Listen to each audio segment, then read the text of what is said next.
ఐలాపూర్ గ్రామంలో మన లక్ష్మీనారాయణ గారు ఎవరికి ఏ ఆపద వచ్చినా ముందుండి తన వంతుగా కృషి చేస్తాడు. అలాగే యువతను ఎప్పటికప్పుడు చేయూత అందిస్తూ యువతకు ఏ విధంగా అయినా సహాయపడుతూ అలాగే క్రీడా స్ఫూర్తితో ఉంటారు చాలా.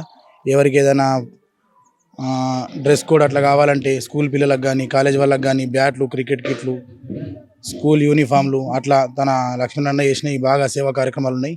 అలాగే మన ఈ కమటం రోడ్ నుంచి నందిపేట వెళ్ళే వరకు రోడ్డుకు ఇరువైపులా పిచ్చి మొక్క అవి బాగా ఉండే, మధ్యలో గుంతలు పడి 2-3 యాక్సిడెంట్లు అయినాయి మేడం. అయితే ఇది చూసి తన స్పందించి యాక్సిడెంట్ అయిన తెల్లారే వెళ్ళి దాన్ని మొత్తం పిచ్చి మొక్కల్ని బ్లేడ్ బండ్లతో పెట్టేసి మొత్తం రోడ్ మొత్తం 2 సైడ్ లెవెల్ చేయించి ఏవైతే గుంతలు ఉన్నాయో ఆ గుంతలలో మొత్తం భర్తీ నింపించి మొరం చేయించి అంతా క్లీన్ చేయించిండు.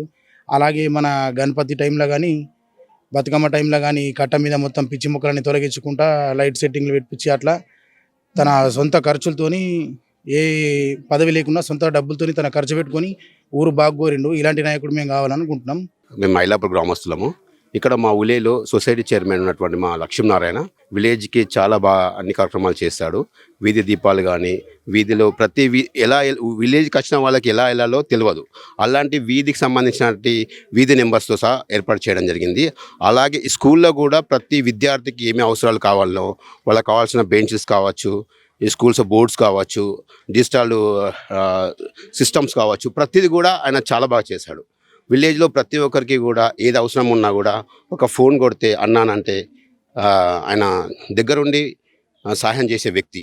అలాగే ఎవరైనా పేదవాళ్ళు ఉంటే కూడా ఏదైనా హాస్పిటల్కి సంబంధించిన వాళ్ళు తీసుకెళ్లడంలో కూడా తన ముందుంటాడు. తన సొంత వెహికల్ తీసుకెళ్ళి వాళ్ళకు వైద్యం చేయించే సత్తా ఉన్నటువంటి వ్యక్తి. ఎలాంటి అసలు కార్యక్రమాలకు ముందుండే వ్యక్తే తను. అటువంటి మంచి వ్యక్తిని మనం ఈరోజు ఎన్నుకోవడం అనేది చాలా అదృష్టంగా, సర్పంచ్గా ఎన్నుకోవడం అనేది చాలా అదృష్టంగా భావిస్తున్నాం. మేము కూడా తన రావాలని మేము మనస్ఫూర్తిగా కోరుకుంటున్నాం.